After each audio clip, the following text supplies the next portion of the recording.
All right. Hey there, home athletes. Happy Monday. Hope you had a wonderful weekend. Hope you didn't breathe in too much smoke. I know. What's up with all this, huh? Workout for you today, as you can see, can be done totally inside. No running. That's good. I think everything pretty much involves 2 dumbbells. So hopefully you have 2 dumbbells or something like 2 dumbbells that you can use. You're looking at a 18-minute AMRAP, right? Get your timer going. You have an 18-minute countdown. First off, we have 50 single dumbbell thrusters. All right, well, let me show you.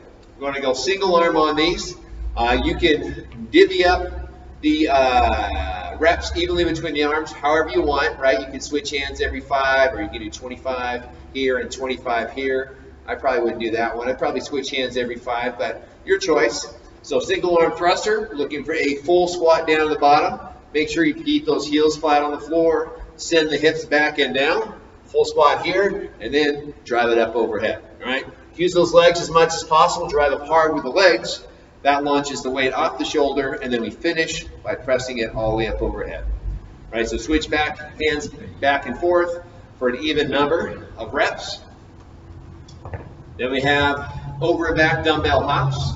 So dumbbell goes down to the floor, and each rep of these is across and back counts as 1, right? So knees slightly bent, right? Keep the knees soft.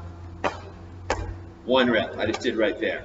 And I know I've told you this before, if you keep your feet closer together, it's faster, but it also is more challenging to your balance, right? If you keep the feet a little bit further apart, a few inches, it's a little bit slower, but definitely more stable. So play around with that width there. Then after that, we have 30 double dumbbell deadlifts. So going back, hopefully we have 2 dumbbells. And obviously deadlifts can be done with any variety of implements. But our deadlifts, we are pulling the weight from the floor. Emphasis here, reaching the hips back, like literally just reaching your backside back towards whatever's behind you. Keeping a nice flat back. And then we are driving those feet into the floor and pushing with the legs. Right? A lot of people think of deadlift as kind of pulling something off the floor. It's actually way more of a push. You're literally pushing your feet into the floor and extending the legs to lift that weight off the ground.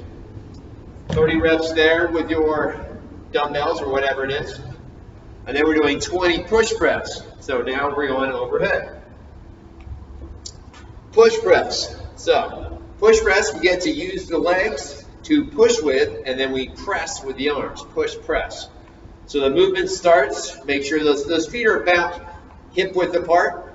Heels are flat on the floor. We start with, this is called a dip. It's very simply letting the knees bend a little bit. We're keeping the shoulders stacked directly over the hips. Then we drive up hard with the legs, right? That launches the weights off the shoulders.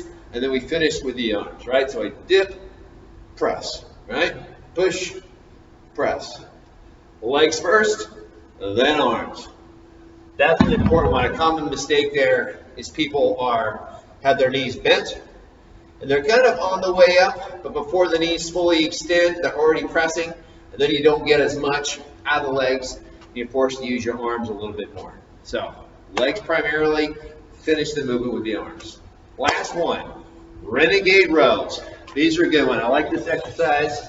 Hit your core, hit your chest, hit your upper back and shoulders. Very good movement. It's kind of a plank, but with some rows in it, and a push-up for that matter. I'll demonstrate for you first. So I have my 2 dumbbells here, probably right about shoulder width apart.